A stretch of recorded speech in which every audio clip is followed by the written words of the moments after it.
Assalamualaikum warahmatullahi wabarakatuh. Kenalkan, nama saya Muhammad Hairul Umam.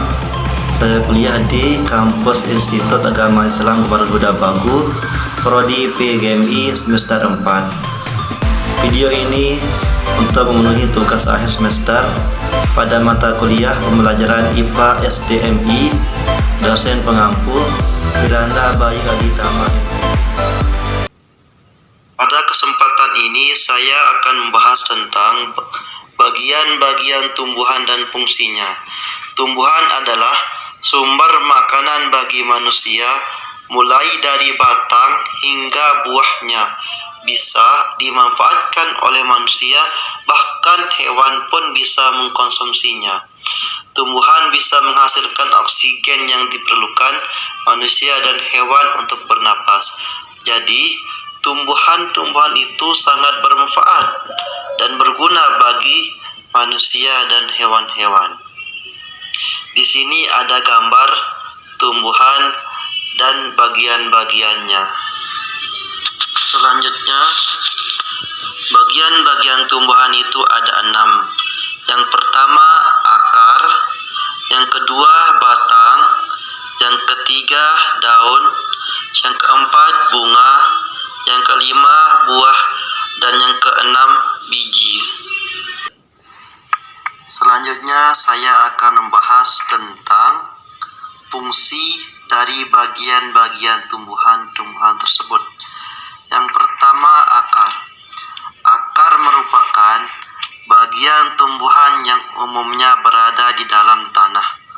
Fungsinya sebagai penopang agar tanaman dapat berdiri kokoh.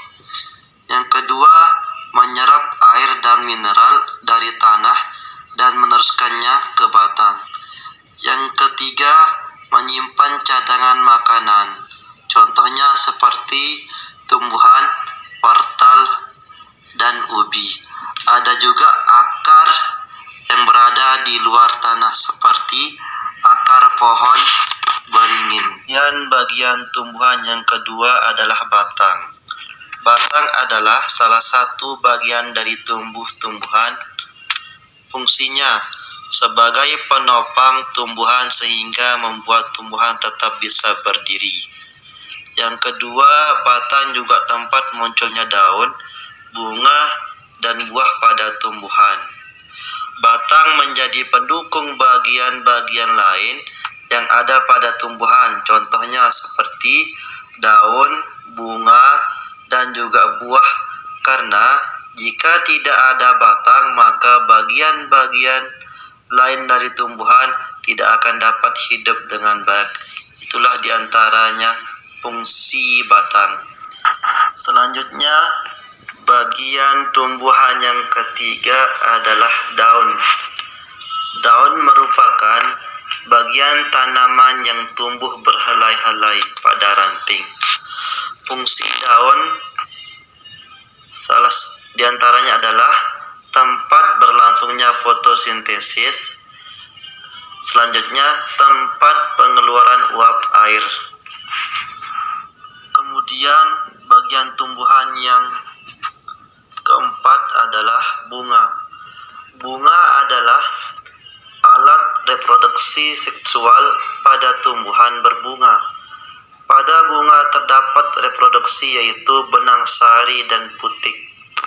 Fungsinya sebagai alat untuk berkembang biakan.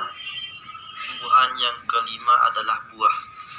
Buah merupakan hasil reproduksi antara putik dan serbuk sari pada tumbuhan, sehingga terbentuklah buah. Fungsinya untuk menyimpan cadangan makanan dan tempat biji. Jadi buah itu adalah tempat menyimpan makanan dan tempat menyimpan biji-bijian.